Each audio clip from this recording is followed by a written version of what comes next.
we'll let Jessica start us. Well, hi there, everybody. Hi, Carrie. Thanks for joining us today. My name is Jessica Rorson, and I'm working with the IBDS program and Sage Hill, coordinating these webinars. We've named them Biz Maker series. So we've been offering a few different webinars since, July. Yeah, July. And so we've had a whole host of them ranging from Instagram, marketing, Facebook, some different financial components, financial structure, cash flow, upcoming ones. We have Cate Morris, who is presenting today on money management. This one is pertaining more to your personal finances. And then the next session she is going to be offering has more to do with your business finances. Mm-hmm. After that, we have a lady who's going to be presenting on some CRA related resources. And then the next one I'll mention is we have one that is called Biz Pitch, and it's about creating an elevator pitch for your business. So, but today we're going to focus on budgeting and your personal finances. And we're just really thrilled to have Cate here with us today. And I'm just going to introduce the rest of my team. So Jenny, you go ahead. I'm Jenny Glessman. Just a minute, Jenny, hang on. So I got a message here from Kayla. Yeah. I'm on the Facebook page and the Eventbrite page, but don't have any links to click on. Can you send it to her again, Jessica? Sure can. Okay. You're sending her an email? Yes. Okay. Anyway, hi everybody, I'm Jenny Glessman and I'm with the Sage Hill Community Futures Office. Like Jessica said, we work with the Indigenous Business Development Services to bring these workshops and to help entrepreneurs in any way they can to get their businesses up and going. So glad everybody could be here today. With that, we'll let Sherilyn introduce herself. I'm Sherilyn. Hello, Carrie. And Cate, you and I know each other. Mm-hmm. So I am the consultant with the IBDS. I work in partnership with Sage Hill Community Development Corporation. And my services are to all Indigenous entrepreneurs throughout the province. Used to require a lot of travel. Now it just requires a lot of Zoom meetings. So here we go. Anyways, I'm looking forward to today's presentation, and I have not seen it before. I've heard about it, but I haven't seen it. With that, Cate, we're going to let you turn it over to you because I know you introduce yourself as you go. So take it away. Is Carrie going to talk at all or not? Oh, sorry. She said, I forgot. I'm the only, sorry, I'm at work and I have no video camera. Next time I'll bring my iPad. So she's just been typing. I'll just ask her. I'll just ask her. Can you introduce yourself, Carrie? Do you have a mic?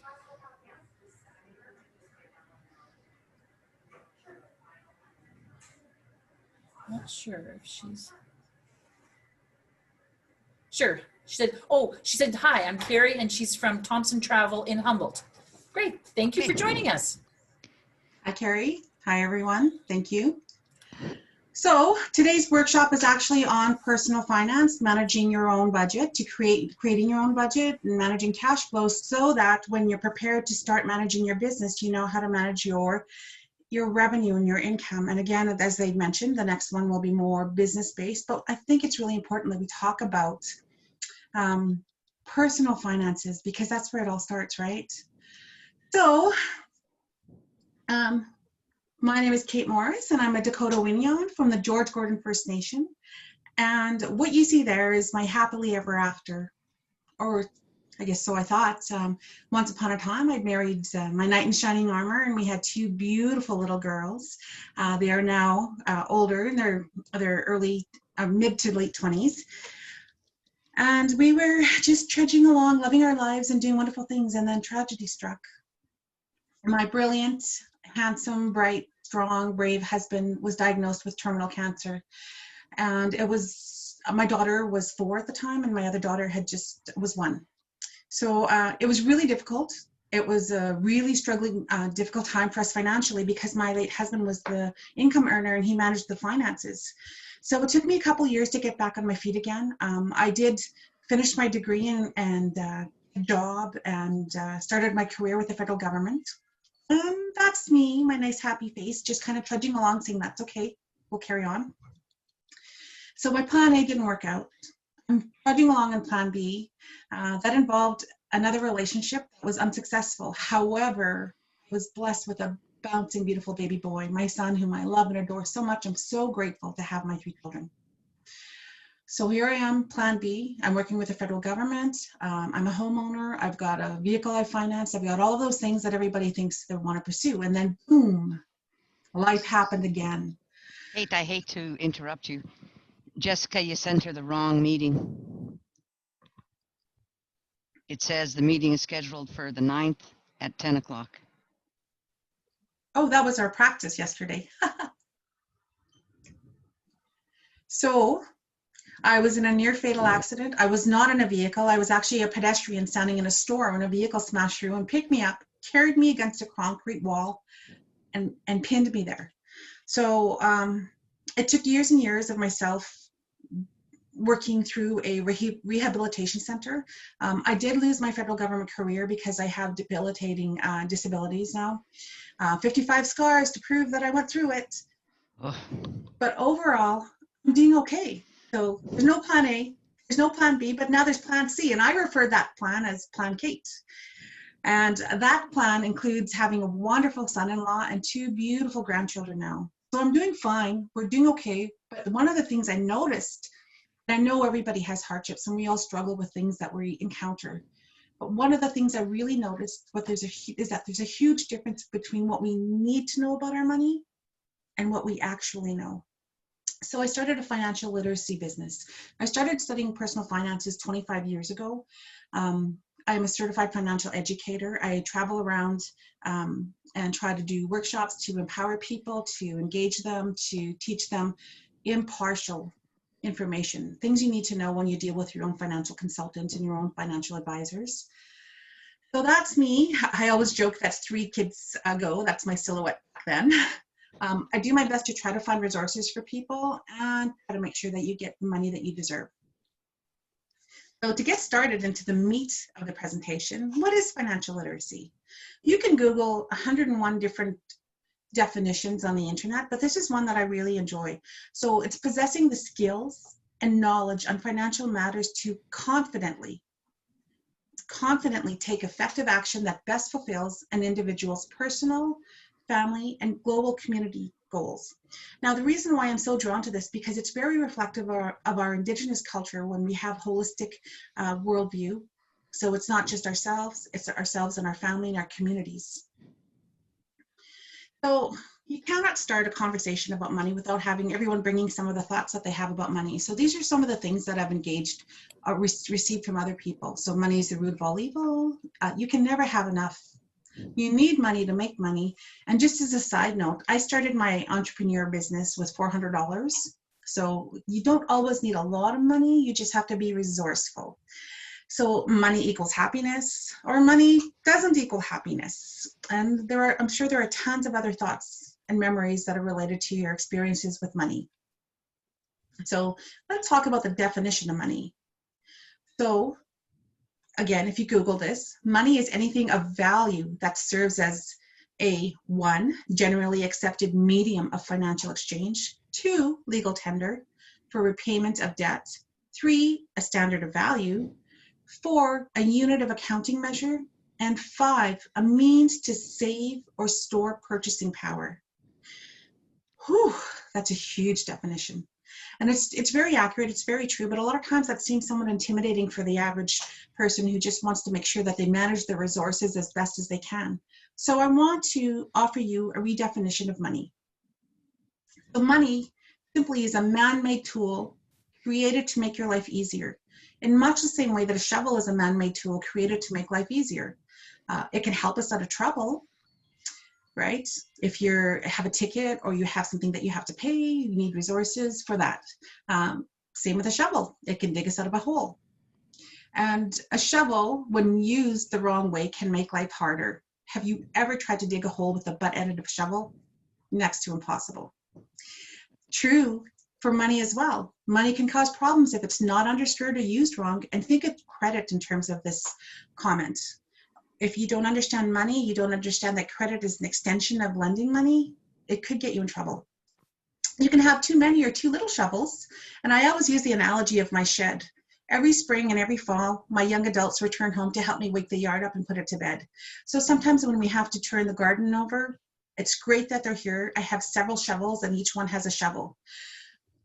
When they're not here and I'm working alone, I have too many shovels sitting in my shed and not being put to use because I'm only using one. And that's the same with money. Sometimes we have too much and it's just sitting there not doing the work that we'd like it to do. And sometimes, more often than not, people have too little of it because they're not understanding how to use it accurately. So quite simply, learning how to use a shovel, which is just a man-made tool, and learning how to use money, which again is just a man-made tool, is quite simple. Now you see the shovel there. My workshops, I always give tool tips about money because money, again, is a tool. So whenever you see a shovel, there's a tool tip about money that we're going to add to. So let's talk quickly about the history of money. And I think this is important because a lot of times people don't have a comprehension of why they relate to money the way they do, why they struggle with it, why they fear it, why they're apprehensive about gaining or earning or creating revenue for themselves.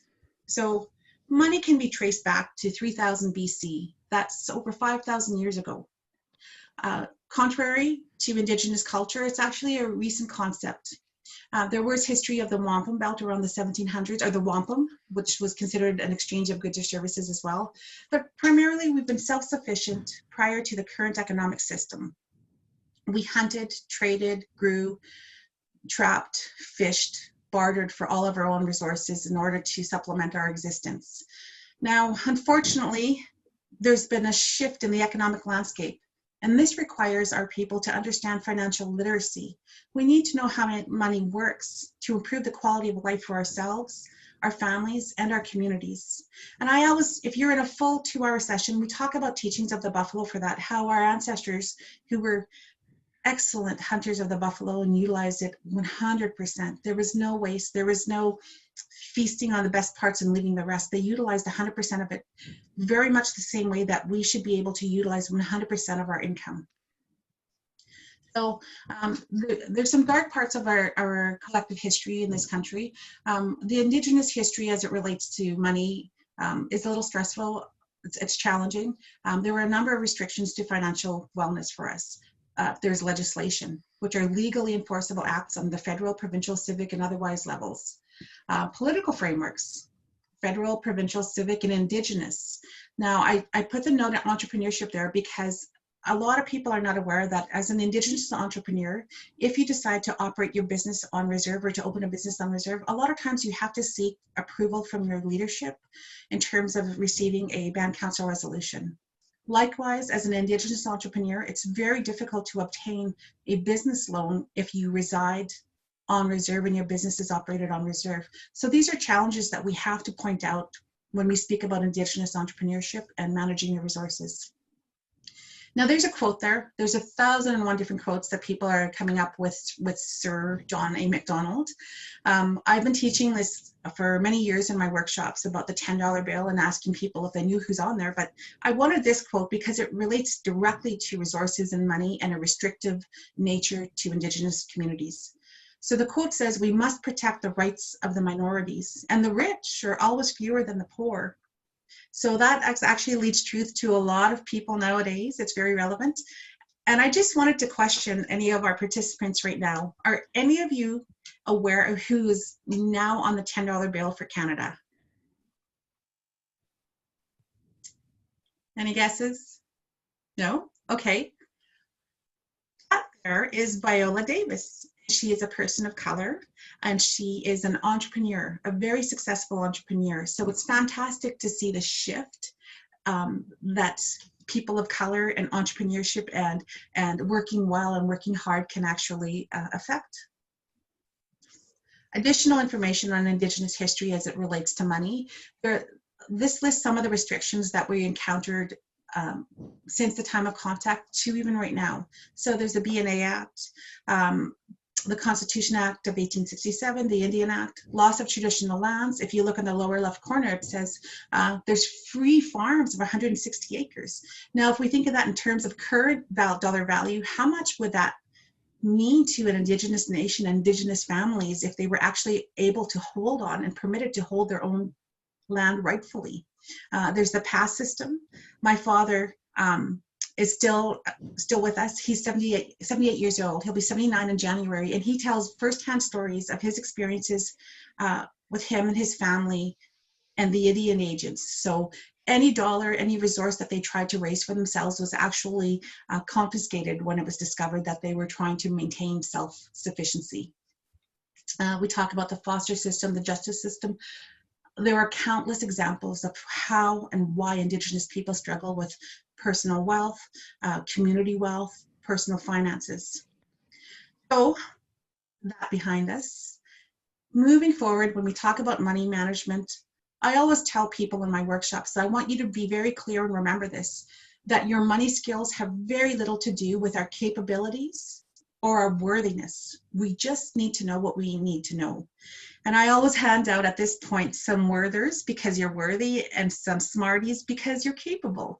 So unfortunately, I can't share that with you today, but it's really great to know that people have an understanding of that. I think it's important to know it's not because you don't know or you're not able to know, it's because you just don't know what you need to know yet.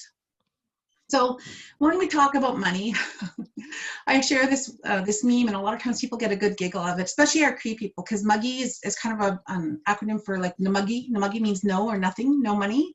So that's kind of a standard for what people struggle with. When you kind of go to the ATM machine, it's like, I have no money, there's no sense in going. This is another meme that I discovered many, many years ago, and it's been shared around the social media websites for many, many years.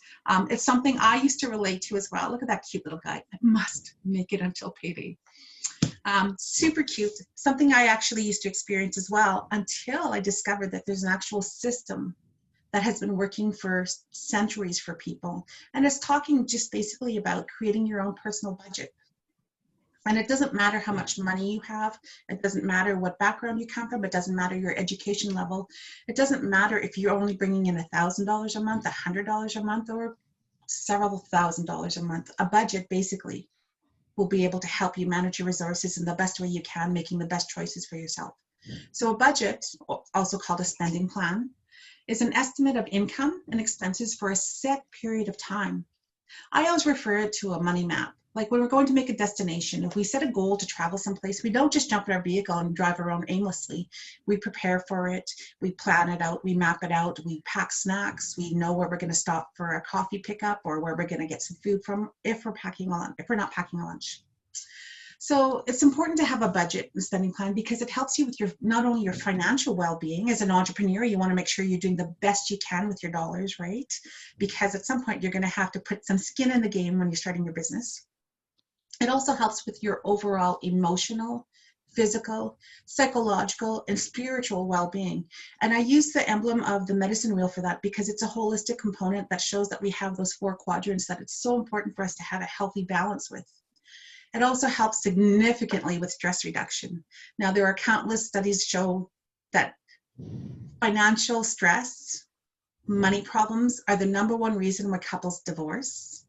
It's the #1 reason why students actually stop attending school. A lot of people think it's academic, but actually that's just a side effect, collateral damage, so to speak, because students are struggling with their finances and it takes them almost sometimes right out of the game. And it also helps with your life goals achievement. So on that point, we have step 1 of creating your budget is to set some viable life goals for yourself, something meaningful. Now, I've been in other workshops and a lot of times they just talk about the numbers, but I find there's no personal content to that. There's no personalization. There's no why. Why would this be important to me? So I want everybody to take a moment and think about what are your hopes and dreams? Do you want to buy your car? Do you want to return to university or go for their first time? Do you want to start a business? Yes. Do you want to help your family? So one of the things we talk about is your tooltip. Again, we have the tooltip there to be goal smart. Don't forget to dream big, sorry. The goal smart means your goal will be specific, measurable, attainable, realistic, and time-based. And on your first handout, there's actually an example of what I set there that shows you how you want to decide to buy a vehicle. So on handout number 1 that was emailed to participants, it asks you to talk about your hopes and dreams there. There's that wonderful thought button, that thought bubble, that dream bubble. Take a moment tonight and think about what you really need, what you really want. I know for the terms of this webinar, it's to start a business. It's to build your business. It's to grow your business. So those are fantastic goals. But then also ask yourself, what's your why?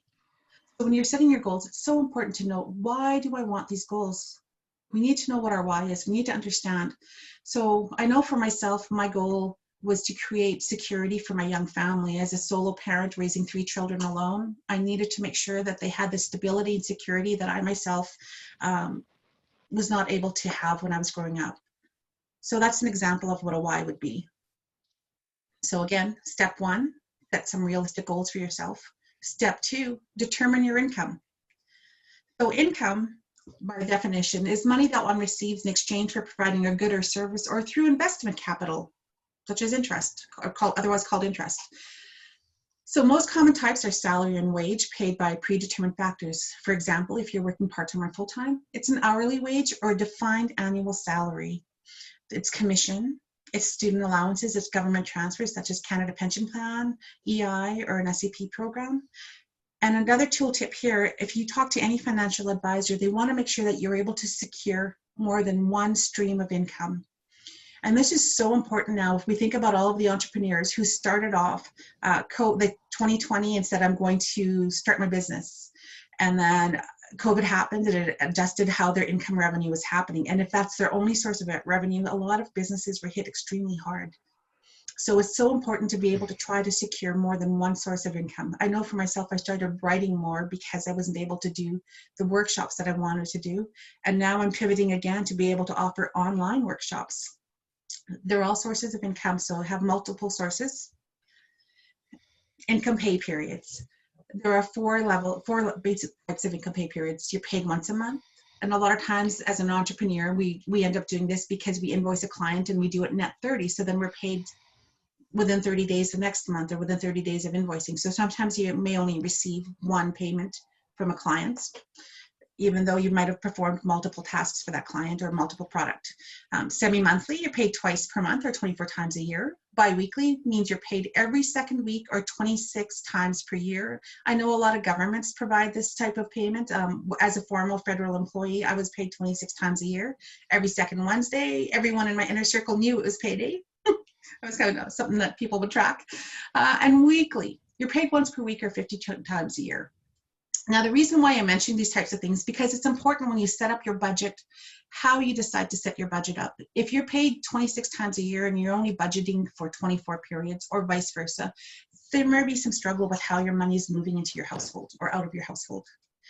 So types of income, gross and net. The gross income is before an individual's total personal taxes and deductions occur. Net income is an individual's total personal income after taxes and deductions. It's often what people refer to as their take-home pay. So a tool tip again is when you're starting to create your personal budget or your business budget, make sure you're working with the net income. A lot of times people will say, well, I'm earning $47,000 a year working at this place, but they don't take into any consideration that that isn't what they're taking home. And a lot of times that'll be a struggle for them when they wonder why they're not budgeting properly or why they're running short. So handout number 2 that was emailed to our participants gives a summary list of all the types of sources of income you could potentially encounter. So it's really important, again, I always tell people to grab a healthy snack and drink, right? And sit down and take a look at some of your numbers. So what I have here is the income statement, and it's just listed a number of different sources of income for yourself. Take your time to look at your month and then do your per year. It has the instructions on there. Now, when we talk about money, I always talk about that 100% mindset, because everybody brings home 100% of what they bring home. I recall one participant saying, I don't earn a lot and it's really hard to budget. I don't think I can create a budget. And I said, but the thing is, you can, because you still have your 100%. Your 100% is different than my 100%, and it's different than somebody else's 100%. It's different than Jessica's. It's different than one of the participants on here, but we still have our 100% take home that we have to work with. So when I do financial literacy workshops, a lot of times people think I'm telling them, don't spend anything. Don't buy anything. Do not spend a penny. When in fact, I'm an advocate for spending every dollar you make, but do it so intentionally. Make sure that every single dollar has a place to call home. Make sure that every single dollar in your budget that's coming into your household is accounted for. And it doesn't necessarily mean you're going to go out and buy a bunch of things and shop with it. It may mean you're going to direct it intentionally to places like savings, debt repayment, goals that you set for yourself. So make sure that you look at every dollar intentionally. And so in terms of an Indigenous perspective, some of the things that we talk about and we've learned orally and otherwise, we talk about the medicine wheel and how important it is for us to have that balance between the 4 quadrants there. Now, I try to direct that towards some of our financial wellness teachings. So if you were to divide all of your money into 4 quadrants, they may not necessarily be equal, so note that. But there would be your bills and debt, your obligations that you must meet. There would be your short or mid-term savings. That would be something like maybe saving for an emergency fund or buying a car in a year or two. And there'd be longer, more meaningful savings, such as saving for your retirement, perhaps taking that trip in 5 years, perhaps buying a home in 10 years. Those are significant, meaningful savings. So again, I want to remind you to keep it 100. And the tooltip there says plan for your 100%. And you think about it in terms of the Buffalo teachings and how our people utilize 100% of that. Make sure you're utilizing your 100% of what you're receiving and bringing in. And a little tip here that I should add is that if you're an entrepreneur and you're just starting out, you don't sometimes have secured income every month. Sometimes you have fluctuating income. So it's important for you to say, okay, I need to create a budget, but how do I manage if last month I earned X and then this month I earned Y? So you try to make sure you average it out. A lot of times what I've done in this past is I've used the lowest value I've earned in a month and created my budget from that so that everything beyond that is gravy. So those are 2 options you can do. You can average when you have fluctuating income, or you can use the lowest pay base and create your budget from that, and everything is extra to build towards emergency or to put aside so when you do need a little extra the following months. We created some of our goals. We've looked at all our income sources, and step 3 is actually determining some of our expenses. Sorry, I just gotta move this over here.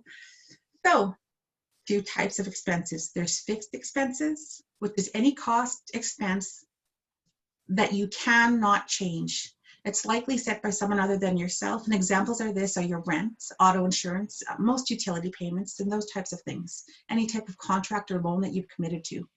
Variable expenses are any cost or expense that you can change, and it's likely something that you set for yourself.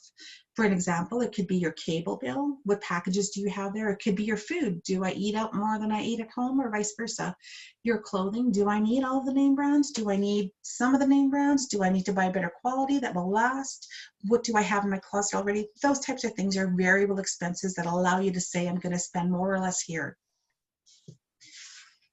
So, and again, for fixed expenses, these are all your must-pays: shelter, utilities, transportation, insurance, licenses, contracts, and if there's any others, by all means, feel free to add them into the comment section of the discussion. And a tool tip here that I always share with people is, if you don't know, I'll use an example for your power and energy bill. A lot of times in the winter months when you need money, it's Thanksgiving, it's back to school expenses, it's kids sports expenses start up, it's Christmas. Sometimes your bills get really high. So I always recommend people to average it over the year. So consider equalized payments for your utilities. So that helps you take the guesswork out. And yes, you may be paying a little more in the summer, but you're paying a little less in the winter. So it averages it out after the 12 months of usage. And I always put the happy guy there, because if you noticed when we started talking about bills, there was a sad-faced guy. But for myself, I always feel relieved when I'm able to meet my obligations, because that means that my household and I can live in peace for an additional month, that we're not worried about things, that we're covered. Now, we cannot have a discussion about expenses without talking about debt. So if there's money owed to others that are causing struggle to you, think about things like credit cards, loans, bank overdrafts, Canada Revenue Agency, who those guys will never stop. So those are things that you need to address. You need to contact them. I do have a workshop that talks about understanding credit and debt management. Your cell phone contracts, again, those are reported to your credit reporting agency. And these are all important things that I think as an entrepreneur, as a budding entrepreneur, you need to manage, because at some point your business may need credit, your business may need a loan, your business may need to apply for a credit card to cover their monthly expenses in terms of travel and other obligations. So it's important that you have an understanding of what your credit looks like for lenders. The better credit you have, obviously, the better loan rates you'll receive. So that's a bonus there. The tool tip here is, if you don't recall or don't remember what you owe to others, order a copy of your credit report. There are two sources in Canada: Equifax, which is at www.consumer.equifax.ca, and TransUnion, which is at www.transunion.ca.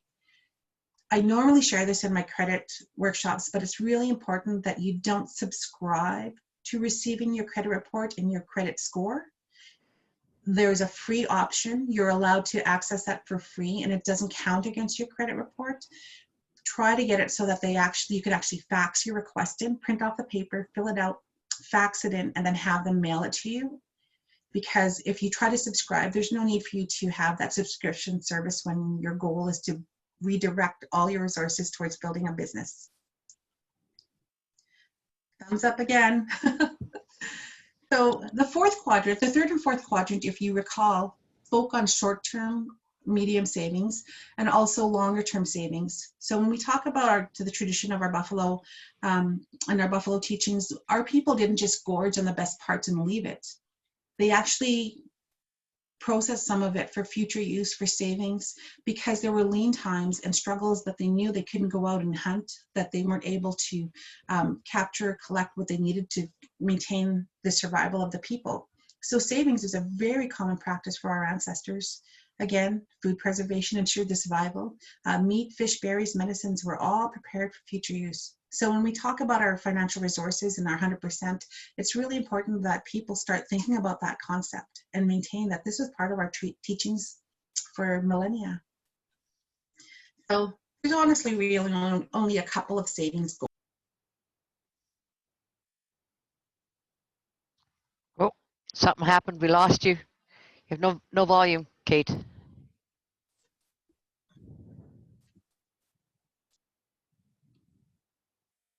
Can't hear you. Oh, just Oh, there you are. Okay. Okay, there, Kate. Okay, Yes. sorry to interrupt. I just have somebody asking if you could give those websites again. If you give them slowly, I'll write them down and then I'll put them into the chat. Sure, Absolutely. For Equifax, it is www.consumer.equifax.ca. Okay, and the other one was? www.transunion.ca. And again, don't subscribe to them. There's no need for that cost. You're allowed to access your credit report for free. And don't worry too much about your credit score. If we're able to host a credit workshop, I'll be able to share some of the tips on that. So is that okay? Yeah, that's perfect. And I'll Okay, put them in there, great. and that's perfect. Thanks for the questions. I love that. Savings goals. There's really only two types that you want to make sure that you manage. The emergency fund, and that's money saved in an easily accessible account. It's used in the event of an emergency. For example, with COVID, right? There's a lot of illness and job loss that occurred, and a lot of people didn't have an emergency fund, so it was a challenge for them to meet their obligations. It was a really fearful time for people. On top of their own health, they had to worry about their financial health. It's important that you meet your expenses. A lot of people say save a minimum of 10% of whatever your revenue is, your income. $1,000 if you think 10% is too much for you at this point, or 3 to 6 months of living expenses. When I first started building my emergency fund, I really honestly was only able to save $25, as things changed and priorities were shifted and resources were changed, I was able actually to reach my 3 to 6 months of living expenses. So if anything goes south, I know I'll be okay for that period of time while I try to look at other resources of income, or other sources of income, pardon me. So the second type of savings goals is everything else. It's planned spending. You plan on spending at some point, right? So it's whether it's a Christmas fund that every month I put into a Christmas fund so that I know come Christmas I won't be tempted to use debt. I have created a Christmas e-savings account for Christmas gifting and charity. So everything goes into there, and then at least I have the resources at that time. They're usually goal specific, such as a car, vacation, home purchase, retirement, special events, etc.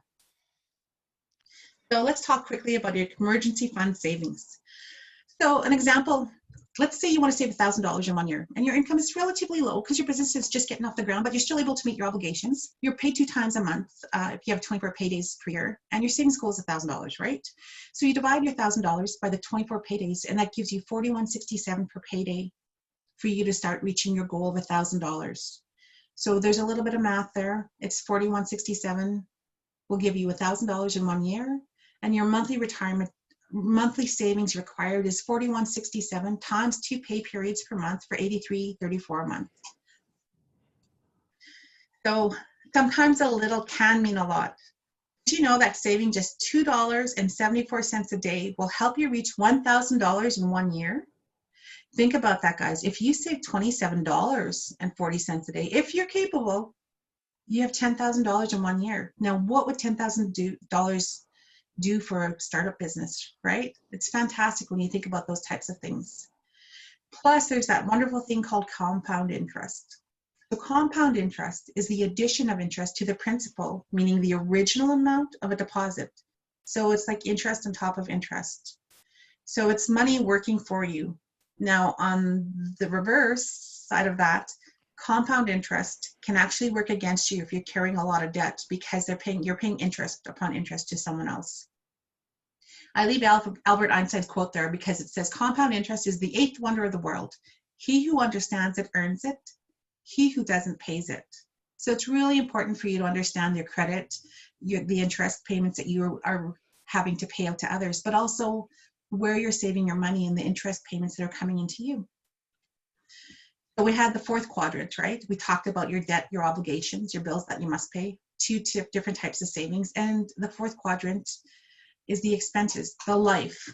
I love this. I have very expensive taste for someone with $3.85 in their bank. That was me once upon a time.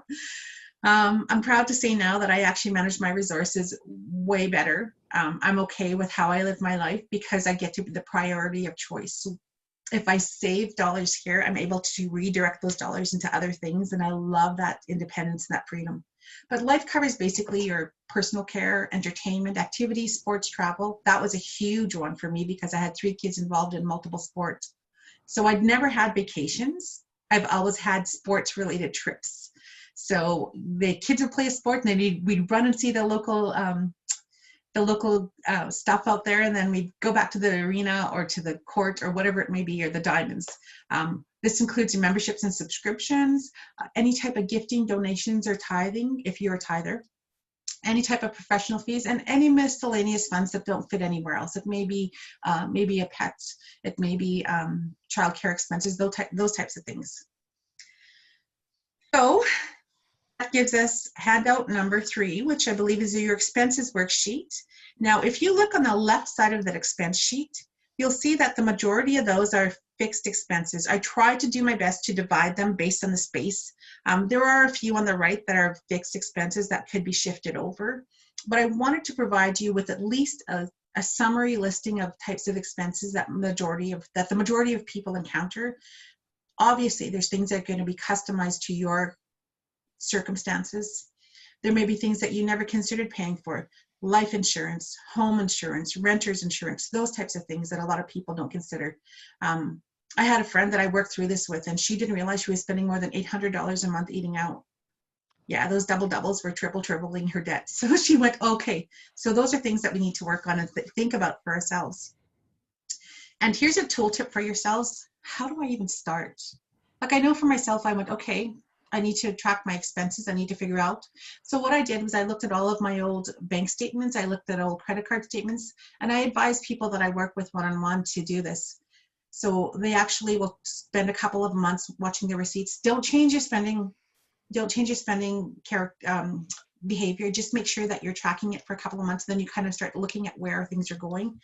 And this is really eye-opening, an important exercise for yourself to feel more empowered with your resources. So we've done 3 steps. Step 4 simply is your budget balance. It's a handout number 4 that you receive there, and it's essentially just all of your income, take home, right, net, minus your expenses, and that gives you a budget balance. So you can do that on a monthly basis, you can do that on a pay period basis, you can do it quarterly or yearly. So it gives you a balance. So for example, if you had, as a student, let's say this is a post-secondary student and they receive $1,200 a month and they have $1,400 a month in expenses. Well, as you can see, every month they're $200 short, and that ends up being $2,400 plus several dollars in interest. So we start looking at things again. So again, oh, sorry, here's a summary of what your balance means. If your balance is 0, then you're spending exactly what you earn. And that's where I operate from now. I operate from a 0 balance budget. If your balance is greater than 0, which means it's a positive number, that means you spend less than you earn. Woohoo, you! You're going to do a little bit more with what that extra money can do. Balance is negative, which is less than 0. That means you're spending more than you earn, or you're not earning enough, or perhaps a little bit of both, and you definitely have some cash flow problems that you need to take a look at. But don't despair, because all budgets can be adjusted by you're the person in power, corresponding actions to change. So let's take a quick look if we have, yes, we still have a bit of time. I'm moving quickly, guys. What happens if you're falling short? I don't want to just give people numbers to look at and then not know how to adjust or fix things. So you've done the work. You figured out your budget, your income, your expenses. You've got a budget balance and it's negative. Well, you're going to have to work on a couple of things. You can increase your income. And as a budding entrepreneur, this may be a fantastic opportunity for you to increase your income. You can cut some of your expenses, which is, tough for people to do, but I mean, we have to face the reality of where we're at. Or you can do a little bit of both. So increasing your income, what kind of things can you do? Well, if you haven't already done so, complete your tax return. There's a lot of federal, provincial, and local community programs are available out there for you, but a lot of times it requires a completion of a tax return so they can understand what your income levels are. You can get one of those things called a JOB, whether part-time or full-time or a second job, or you can start your BIZ, which is your business. If you have savings, you can access your emergency savings and your investments, but again, be careful with that because you have to make sure you understand where your investments will play out once you've accessed them. You can sell something, but be careful because of the times of COVID. Make sure that you receive payment for whatever you're selling and make sure that you don't have an in-person exchange, whether it's just putting it outside just as they arrive. But be careful with that. I know for myself, after I was injured, I had 100% of my obligations. I used to earn 100% of my income, but then on disability, I was down to 65%. So what I started doing was selling things. So I would purchase them secondhand or used or 50% off days in some of the secondhand stores. And then I would clean them up and fix them and make sure the buttons were there and wash them. And then I would price them more competitively and be able to sell that. So I was able to make a little bit of extra income to meet my needs. We're talking solo parent with 3 kids. So I didn't want us to have to suffer a standard of living because I had endured an accident. So that's one of the tips that I share with you. You can find a side hustle, and I love that, like entrepreneurship. Yes, this is fantastic ways for you to supplement your income. And at the very least, the very worst case scenario, if you have to, you can access your pension. I always discourage this, but if you have to and there's no other resources, make sure you talk with your financial advisor or consultant about what the long-term repercussions of that are. So how do you cut costs? Well, you can cut out all the non-essential expenses, and a lot of times people say it's coffee, and it really is. I did a coffee test experiment once, and I actually calculated how much I've spent in coffee supplies versus how much I would have paid if I had bought my large double every day, and I actually saved over $700. And it's not a lot, but it's $700 where I get to choose where to redirect it. At the time, if I had debt, I probably would have put it towards mostly debt, but I would have also built up savings. I was in a position when I did it that I actually was able to just enjoy it. We did a couple of movies, we had a couple of treat nights, it was fantastic. But that's what creating a budget is. It gives you freedom of choice. Other things you can do to cut some costs is cancel any subscriptions or memberships that you have. I know with gym memberships, it's difficult to cancel, but you can always suspend for a period of time until things start flowing better into your household. You can contact many of your lenders regarding the COVID-19 hardship programs that they have. Be cognizant about that. A lot of people who held mortgages are understanding now that it's not that their mortgages were suspended, it's that they were tacked onto the end, and sometimes there's a bit of interest, additional interest to that. So we have to be very aware of this, the fine print.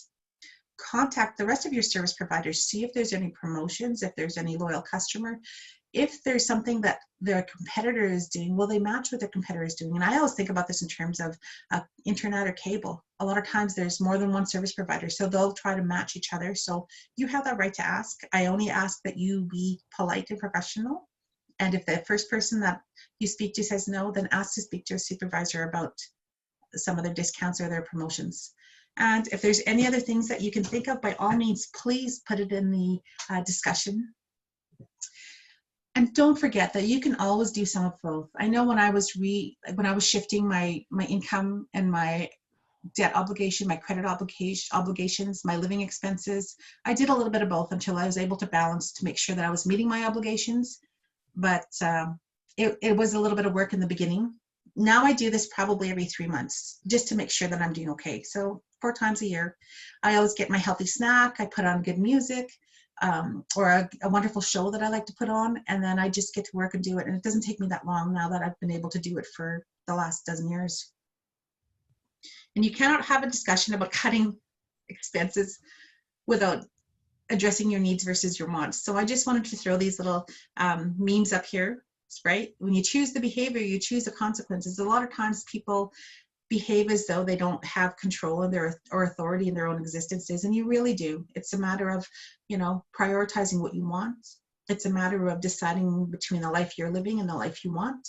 So those types of things must always be at play when we're talking about resources, and limited resources at that. So how many of you have had this phenomena?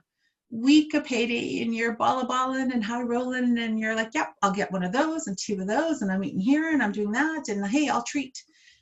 But then the rest of your month you're struggling and you're saying, oh, help me, I'm poor. Right?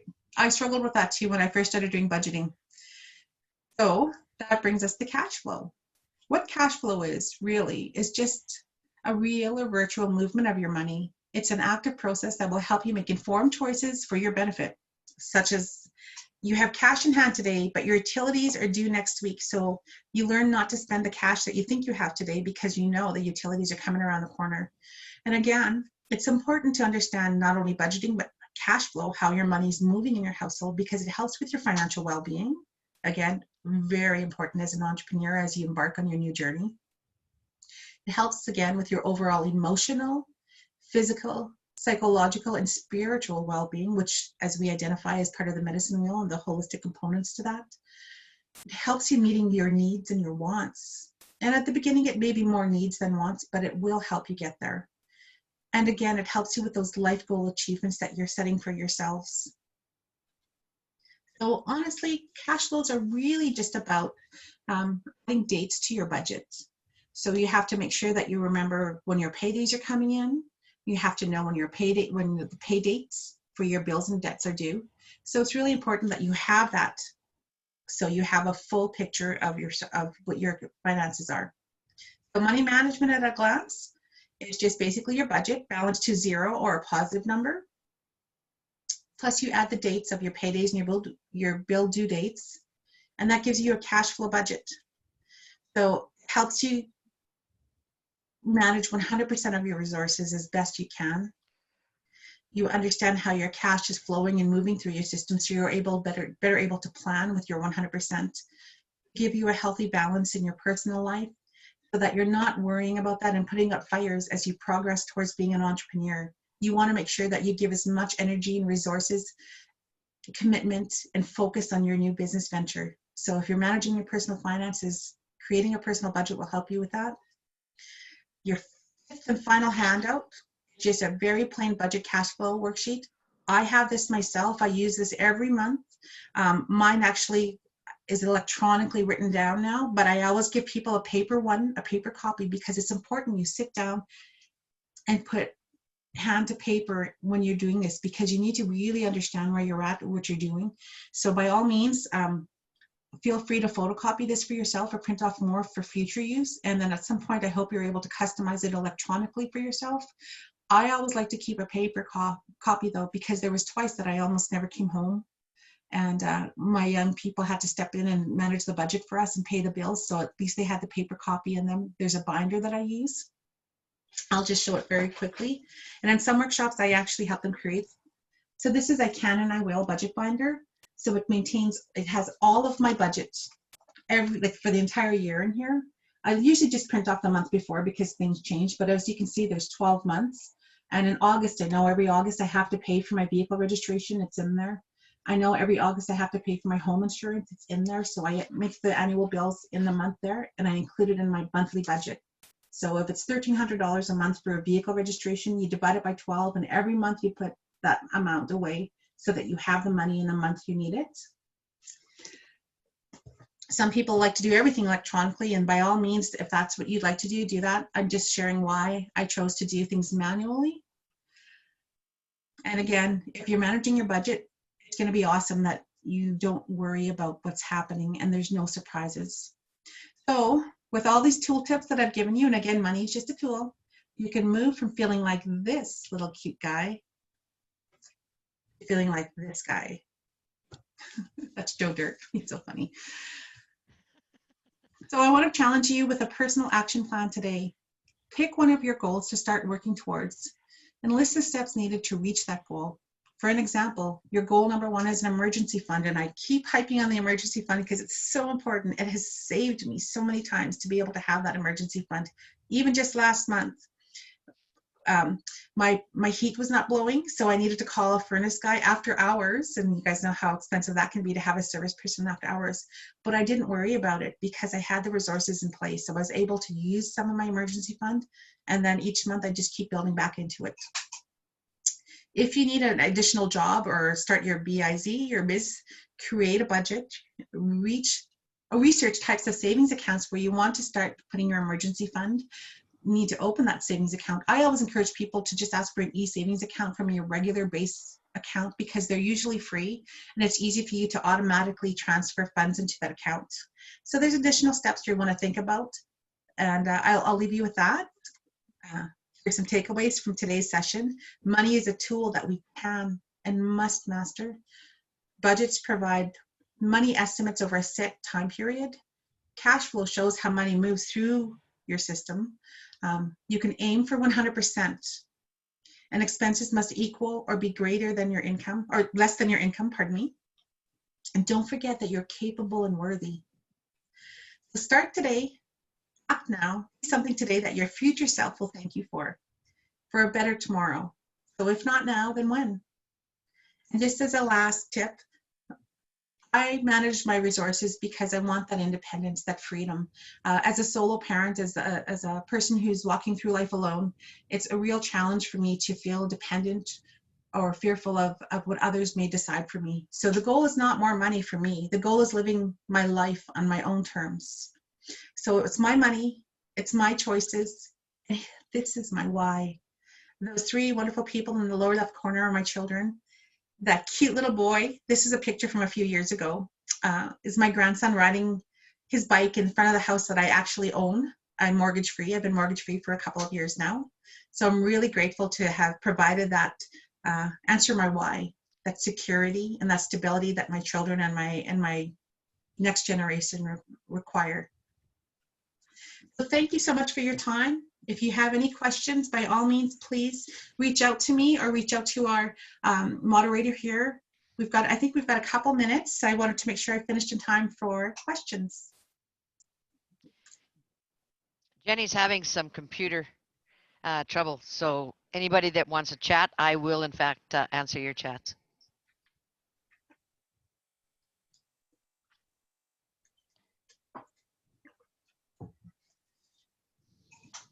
And I do have a Facebook page. I have a website. I actually, as an entrepreneur, I built it myself from a free website provider because I wanted to share the possibilities of it. And if anyone who knows me personally, I really struggle with technology.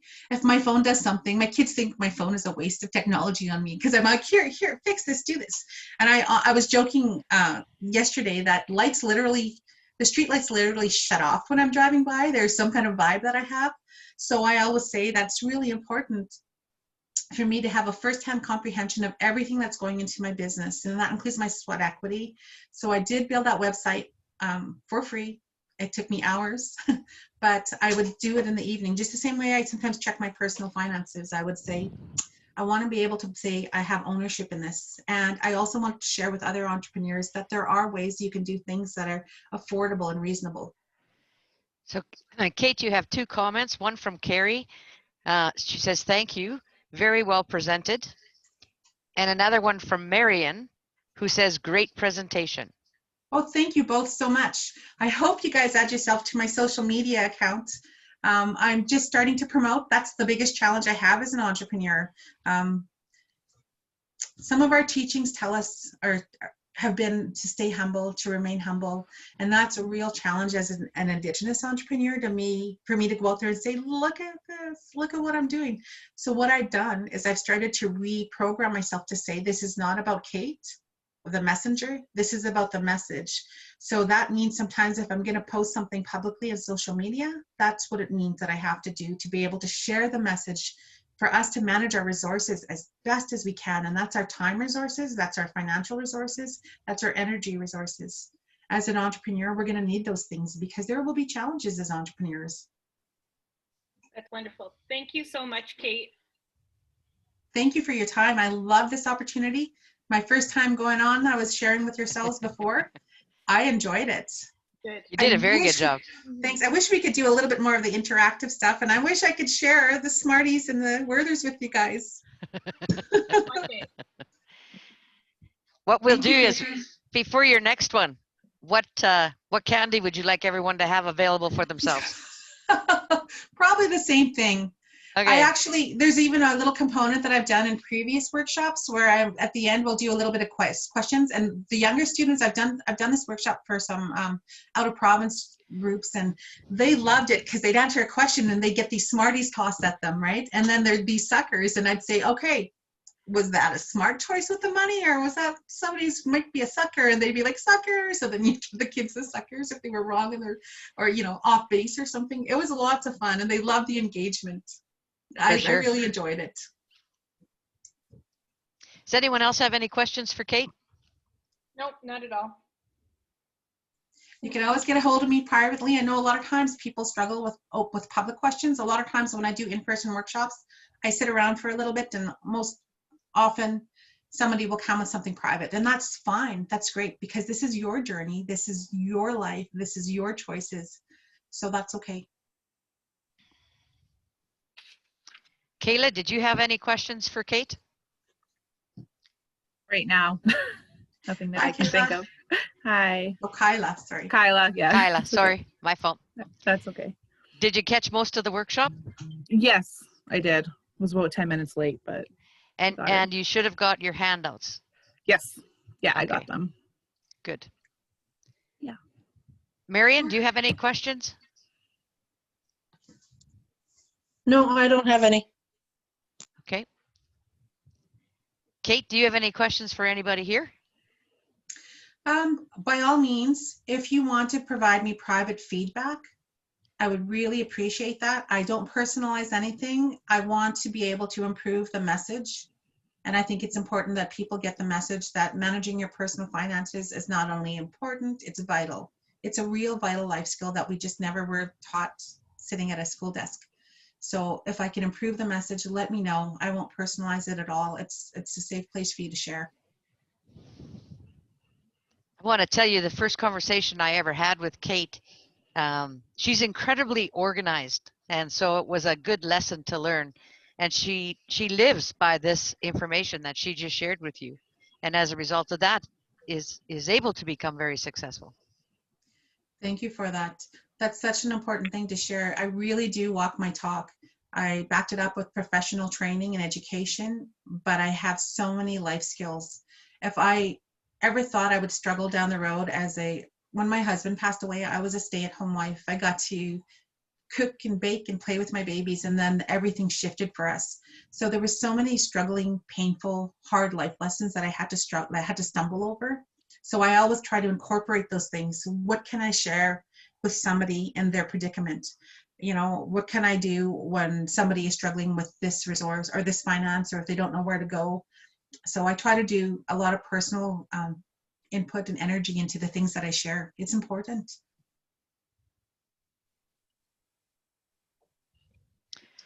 Okay, if nobody has any other questions, then once again, thank you very much, Cate. I look forward to seeing you again in 2 weeks and getting the other side of your presentation. Thank you to those that arrived and took part in this workshop, and we also look forward to having you again in 2 weeks' time. So part 2, I just got to double check the date, is November the 24th at 1:30, same location.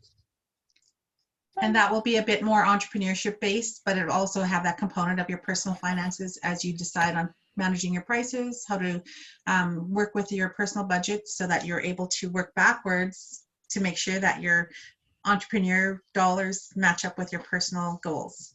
So there'll be some good content. Okay. Goodbye, everybody. Bye, We'll everyone. see you Bye. and Bye. see you in a Thank couple you. weeks. See you. Carolyn, are you able to hit end recording? I'm going up there right now. Okay.